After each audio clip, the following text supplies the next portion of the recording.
Hi friends, இது உங்க Land with GMK. இன்னைக்கு பாத்தீங்கன்னா TRBல இருந்து ஒரு நோட்டிஃபிகேஷன் ரிலீஸ் ஆயிருக்கு. டெட் எக்ஸாம்க்கான நோட்டிஃபிகேஷன். அதுவும் பாத்தீங்கன்னா இந்த வருஷம் ஆனுவல் பிளானர்லயே நமக்கு கொடுக்கல. அப்படி இருந்தும் நமக்கு வந்துட்டு TRBல இருந்து டெட் எக்ஸாம்க்கான நோட்டிஃபிகேஷன் வந்துட்டு ரிலீஸ் பண்ணிருக்காங்க. நிறைய பேர் வந்துட்டு எதிர்பார்த்திருப்பீங்க, நிறைய பேர் வந்து எதிர்பார்க்காம இருந்திருப்பீங்க. ஏன்னா நான்லாம் பாத்தீங்கன்னா எதிர்பார்க்கல. ஆனுவல் பிளானர்ல கொடுத்தே கரெக்டா வைக்க மாட்டாங்க நம்ம TRBல. கொடுக்காம எப்படி வைக்க போறாங்க அப்படிங்கிற மாதிரி நான் நினைச்சிருந்தேன். பட் வந்து பாத்தீங்கன்னா அதிசயமா வந்துட்டு நம்ம TRBல ரொம்ப சுறுசுறுப்பா வேலை பார்க்கறாங்களா என்னன்னு தெரியல. அடுத்தடுத்து எக்ஸாம்ஸ் வந்துட்டு போட்டுட்டே இருக்கிறாங்க. ஸோ இந்த விதத்துல PGTRB போட்டிருந்தாங்க. PGTRB நம்மளுக்கு எக்ஸாமும் 12 அக்டோபர் சொல்லியிருந்தாங்க. ஸோ அதுக்கு அடுத்ததான் இப்போ வந்து டெட் எக்ஸாமை நடுவில் கொண்டு வந்துட்டாங்க, யூஜிக்கு நடுவுலேயே கொண்டு வந்துட்டாங்க. ஸோ இது வந்துட்டு ஒரு நல்ல வாய்ப்புன்னே சொல்லலாம். எதனால சொல்றேன்னா, டெட் பேப்பர் 2 எழுதுறவங்களுக்கு இது ரொம்பவே நல்ல வாய்ப்பு. நீங்க வந்துட்டு டெட் பேப்பர் 2 கிளியர் பண்ணி ஒருவேளை ரிசல்ட் எல்லாம் டக்கு டக்குன்னு போட்டாங்க அப்படின்னா அடுத்து UGTRB வருதுன்னா நீங்க வந்துட்டு எலிஜிபிள். ஸோ நீங்க வந்துட்டு கிளியர் பண்ணிட்டீங்க டெட் அப்படின்னா நீங்க வந்து எலிஜிபிள் ஆயிருவீங்க. ஸோ அதனால உங்களால UGTRB எக்ஸாமும் எழுத முடியும். அதனால இது ஒரு நல்ல வாய்ப்பு. ஸோ நீங்க வந்துட்டு டைமை சேவ் பண்ணி நல்லா படிக்க ஆரம்பிங்க. ஓகேவா? இப்போ இந்த வீடியோல நம்ம பார்க்க போறது முக்கியமான டீடைல்ஸ். அதாவது என்னன்னா, லாஸ்ட் டேட் என்னைக்கு போட்டிருக்காங்க அப்ளிகேஷன் ஃபில் பண்றதுக்கு, அதுக்கப்புறம் என்ன எலிஜிபிலிட்டி அப்படிங்கறத மட்டும் நம்ம இந்த வீடியோல வந்துட்டு பார்த்துடலாம். ஓகேவா? ஸோ நோட்டிஃபிகேஷன் வந்து நமக்கு 11/8/2025 போட்டிருக்காங்க. நமக்கு ஸ்டார்டிங்கும் ஆன்லைன் அப்ளிகேஷன் ஸ்டார்ட் ஆகிற டேட்டும் இன்னைக்கே ஸ்டார்ட் பண்றாங்க. முடிஞ்ச அளவுக்கு உங்களுக்கு எப்போ ஃப்ரீ டைம் கிடைக்குதோ முன்னாடியே இது அப்ளிகேஷன் வந்துட்டு சப்மிட் பண்ணிடுங்க. ஏன்னா லாஸ்ட் போக போக நம்மளுக்கு வந்துட்டு நெட்வொர்க் ப்ராப்ளம் அந்த மாதிரி ஏதாவது இஷ்யூ ஆச்சுன்னா நம்மளால பண்ண முடியாமல் போயிடும். அதனால நடுவுலேயே உங்களுக்கு ஃப்ரீயாக இருக்கிற டயத்தில் நீங்கள் வந்துட்டு பண்ணிடுங்க. லாஸ்ட் டேட் பார்த்தீங்கன்னா 8/9/2025 கொடுத்துருக்காங்க. 9ஆம் தேதியிலேருந்து 11ஆம் தேதி வரைக்கும் இன்கேஸ் நீங்கள் வந்துட்டு அப்ளிகேஷன்லாம் ஃபில் பண்ணி சப்மிட் பண்ணி ஃபீஸ் எல்லாமே பே பண்ணிட்டீங்க, அதுக்கப்புறமா ஏதாவது ஒரு மிஸ்டேக் இருக்குது அப்படின்னு நீங்கள் கண்டுபிடிச்சிட்டீங்க அப்படின்னா நீங்கள் 9ஆம் தேதியிலேருந்து 11ஆம் தேதிக்குள்ள அந்த அப்ளிகேஷனை எடிட் பண்ணி நீங்கள் என்ன மிஸ்டேக் பண்ணீங்களோ அதை வந்து சரி பண்ணிக்கலாம். அடுத்ததா எக்ஸாம் டேட்டும் டென்டேட்டிவாக கொடுத்துருக்குறாங்க. பேப்பர் 1 வந்து 1/11/2025 பேப்பர் 2 வந்து 2/11/2025 நம்மளுக்கு டென்டேட்டிவ் அப்படின்னு சொல்லி கொடுத்துருக்குறாங்க. ஓகேவா? ஸோ மேக்ஸிமம் மாறதுக்கு வந்துட்டு வாய்ப்புகள் கம்மி தான் நினைக்கிறேன்.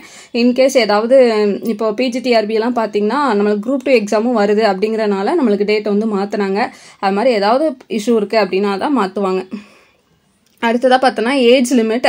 ஸோ ஏஜ் லிமிட் பார்த்தீங்கன்னா மினிமம் வந்துட்டு 18 இயர்ஸ். ஸோ மேக்ஸிமம் வந்துட்டு ஏஜ் லிமிட் எதுவுமே கிடையாது. நீங்கள் எத்தனை வயசாக இருந்தாலும் நீங்கள் வந்துட்டு என்ன பண்ணலாம், எக்ஸாம் வந்துட்டு எழுதலாம். மினிமம் உங்களுக்கு 18 வயசு ஆயிருக்கணும், அவ்வளோதான். ஸோ அதனால யார் வேணாலும் நீங்கள் பிஎட் முடிச்சிருக்கீங்க இல்லை டிப்ளமோ முடிச்சிருக்கீங்க அப்படின்னா நீங்கள் வந்துட்டு எழுதலாம். இப்போ குவாலிஃபிகேஷன் பார்த்தீங்கன்னா பேப்பர் 1 வந்துட்டு 1 to 5 வந்துட்டு டீச் பண்ணுறவங்களுக்கு. ஸோ இது வந்து பார்த்தீங்கன்னா நீங்கள் ஹையர் செகண்டரி முடிச்சு டிப்ளமோ 2 இயர்ஸ் டிப்ளமோ வந்துட்டு நீங்க எலிமெண்டரி எஜுகேஷன்ல நீங்க பண்ணிருக்கணும். இல்ல 2 இயர்ஸ் நீங்க ஃபைனல் இயரா இருக்கிறீங்க அப்படின்னாலும் நீங்க வந்து எலிஜிபிள் தான். நீங்க வந்து ஃபைனல் இயர் இதை பண்ணி அப்ளை பண்ணிக்கலாம். ஓகேவா? அந்த மார்க் ஷீட் போக மீதி மார்க் ஷீட்லாம் நீங்க அப்லோட் பண்ற மாதிரி கொடுப்பாங்க. ஸோ அடுத்தது பாத்தீங்கன்னா NCT இதுபடியும் நம்மளுக்கு வந்து கொடுத்துருக்குறாங்க.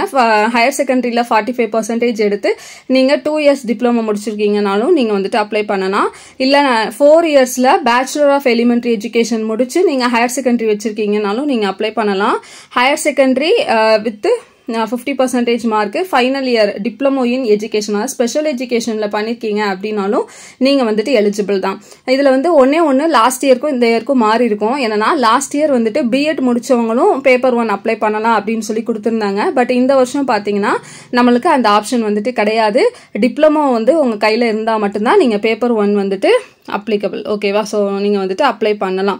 ஸோ அடுத்ததா பாத்தீங்கன்னா பேப்பர் 2க்கான எலிஜிபிலிட்டி கிரைட்டீரியா என்ன அப்படின்னா, நீங்க 6th இருந்து 8th வரை ஹேண்டில் பண்ணக்கூடிய டீச்சர்ஸ்க்கானது இது.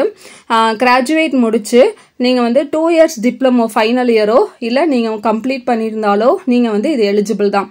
ஆனா கிராஜுவேட் முடிச்சிருக்கணும். ஓகேவா? அடுத்து கிராஜுவேஷன் 50% மார்க்கோட நீங்க ஃபைனல் இயர் பிஎட் பண்றீங்க அப்படின்னா நீங்க வந்துட்டு எலிஜிபிள் தான். அடுத்து 45% மார்க் கிராஜுவேட்ல எடுத்து நீங்க வந்து பிஎட் NCT இதுல பண்றீங்க அப்படின்னாலும் நீங்க எலிஜிபிள். அடுத்ததா பாத்தீங்கன்னா ஹையர் செகண்டரியில 50% மார்க்கோட 4 years bachelor of elementary education பண்றீங்க அப்படின்னாலும் நீங்க வந்துட்டு இதுல எலிஜிபிள் தான்.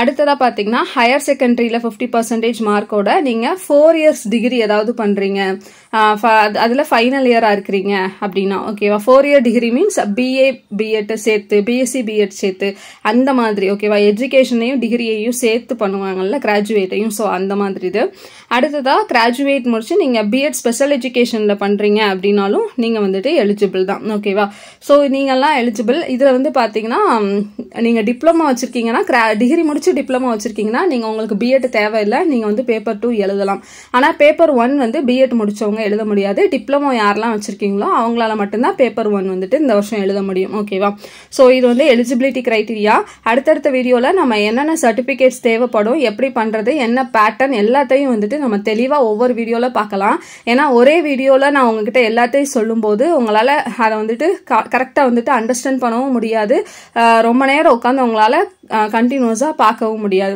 அதனால நம்ம அடுத்தடுத்த வீடியோஸில் ஸ்கிப் பண்ணி பார்ப்போம் டெஸ்ட் பேட்ச் வந்துட்டு கம்மியான ப்ரைஸில் நம்ம 350 ரூபீஸில் போட்டிருக்கோம் ஸோ அந்த டெஸ்ட் பேட்சில் சேர்ந்தவங்களுக்கு நம்ம இனிமேல் எப்படி வந்துட்டு இந்த இதுவரையே போன டெஸ்ட் பேட்ச் வந்து அட்டன் பண்ணியிருப்பீங்க இது போக அதை எப்படி கண்டினியூ பண்ணலாம் அப்படிங்கிறது எல்லாமே வந்துட்டு நான் கூடிய சீக்கிரத்தில் சொல்கிறேன் ஸோ அது மாதிரி ஃபாலோ பண்ணுங்கள் கண்டிப்பாக வந்துட்டு நீங்களும் கிளியர் பண்ணலாம் டெட் எக்ஸாம் தேங்க்யூ